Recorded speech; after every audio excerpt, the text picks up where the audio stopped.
Good day, welcome back. It is June 29th. Free agency begins at 6 p.m. on June 30th, where the Raptors and all other franchises can start discussing contracts with free agents and restricted free agents and their own players for new deals. And I've managed to carve out a little bit of time in a very busy catering schedule. I'm a chef to talk a little bit about free agency. Now, this period lasts about 1 week. Players can talk to teams about different contracts and with other teams about sign and trade options, hopefully without tampering, and then we'll see what happens with all these free agents. But the question is, where do the Raptors sit?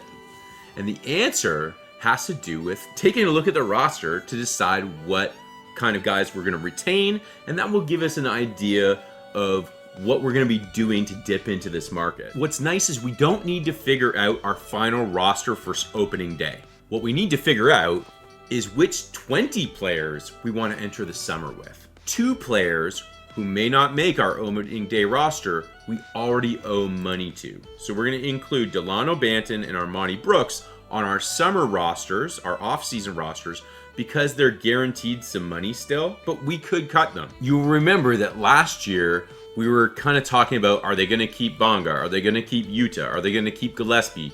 Are they going to keep Ish Wainwright, who went to the Suns? Are they going to keep Sam Dekker? Last year, they ended up keeping Sam Dekker, Yuta, and Bonga.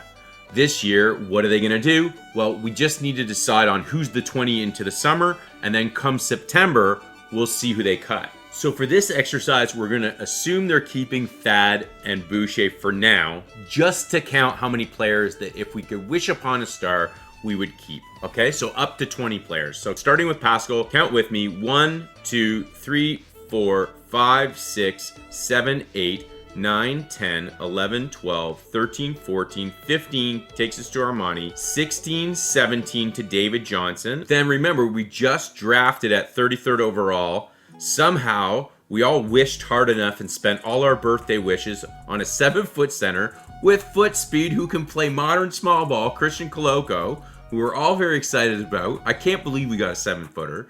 And then the Raptors went out and did like this awesome thing where we brought in a second player who would be interested in staying in Toronto long term in the form of Ron Harper Jr. Why potentially would Ron Harper Jr. be willing to stay here long term? There's a connection with Wayne Embry, NBA legend and Raptors executive, and Ron Harper Sr., who was originally drafted by Wayne Embry way back in the day, in 1986, and played a long NBA career where he was a major contributor to some significant teams. That takes us to 19 players, and here's where the 20 comes in, because we extended qualifying offers to Champagny, David Johnson, and Nano DeColo. Now, why is that significant? Those qualifying offers make it so that if another team comes in and offers more money to Justin Champagny, David Johnson, or DeColo than we're willing to give them, that team would end up taking those players away from us. Now, if we just include those players, we're already at 20. To complicate things even further, the Raptors have extended Summer League signings to Jalen Sims, Canadian forward Abu Kijab, okay, from Boise State, most recently, who fits that Raptors kind of prototype. And then Alex Barcello, who, if you look right here, used to play at Arizona recently. Who would know him from Arizona? Christian Koloko. Okay, so that's an interesting signing for Summer League as well. Okay, very interesting. These articles are from Raptors Rapture. I'd recommend it. Great article on the 3 Summer League signings.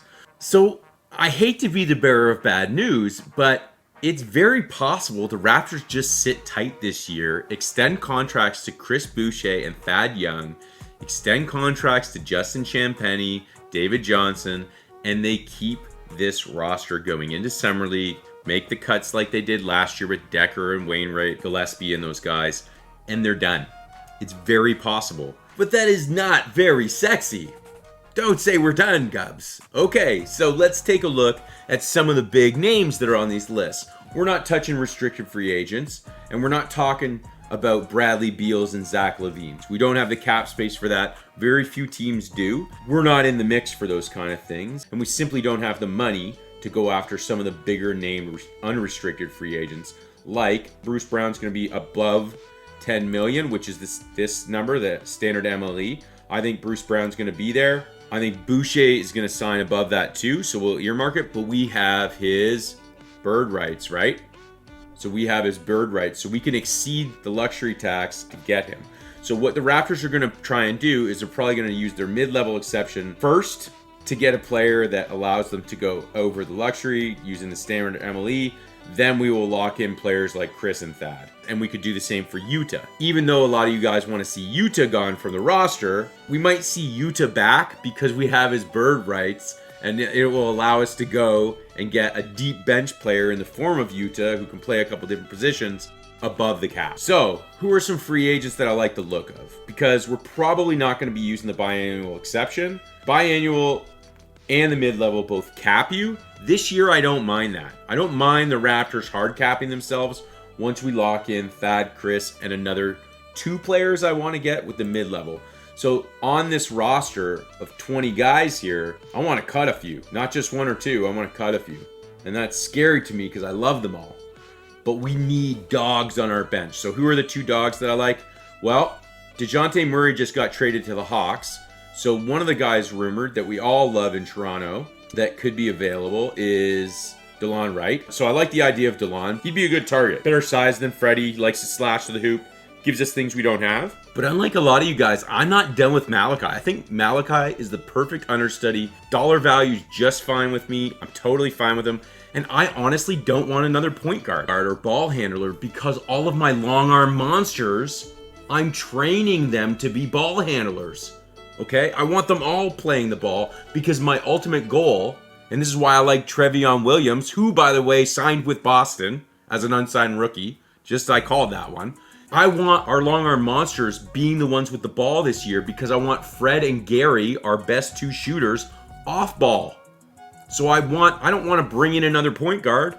I want 4 long arm monsters minimum on the floor all season long this year. All season. So as much as I don't mind DeLon Wright in terms of a player people are proposing, I really don't want more point guards on my roster, especially ones that don't do much other than handle the ball. DeLon's not really an off-ball guy.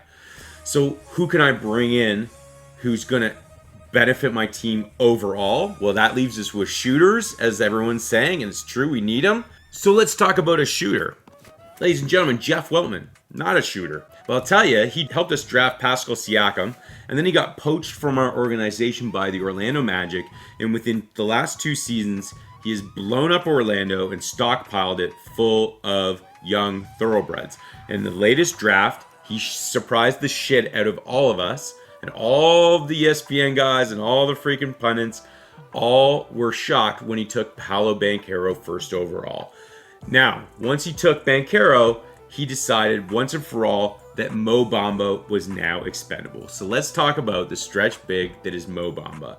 On the surface, it seems like a perfect fit for us. Tall, long arm monster, longest wingspan I think in the NBA right now. He can shoot threes, and Weltman developed him. I'll tell you this, he's gonna command most of this number, the mid-level exception, from some team.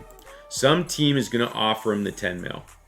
I don't want that team to be me because I think we already have this base covered and I don't need more guys to develop right now. I want to take advantage of the window that we've created with our veterans and our ring bearers in Siakam, Van Vliet, OG, and Chris Boucher. And like I said, I'm re-signing Thad and Chris. Probably even Yuta. I know that's not popular. I'm keeping like Malachi. I'm fine with that. I don't want more guards, like I said. The guys I want aren't just shooters. They're dogs. They're guys that know how to win. They're guys that accept their role. So who are they? Well, they're on this list. And the guys that I like are coming off the defending champions. Otto Porter Jr. is one. So we're going to make a pass, see what he's going for. I'm down with that. But the ones I really like are Gary Payton, who we had in our system at one point. He's one of them. And the second one we should be able to get for a couple mil. International player, Bjelica. Those are my 2 guys. I want those 2 guys, and I want to get them for the 10 mil.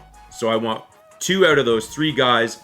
One of those 2 is going to be Bielitsa, and then I want one of Otto Porter Jr. or Gary Payton II. That's what I want, guys. I want dogs. I want guys that can shoot, and I want guys that have rings on their finger.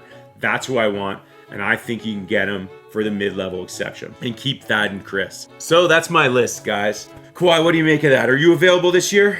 All right, good luck in LA, buddy. It's all about the Larrys, guys. Peace. This is Chef's Kiss approved. Mwah!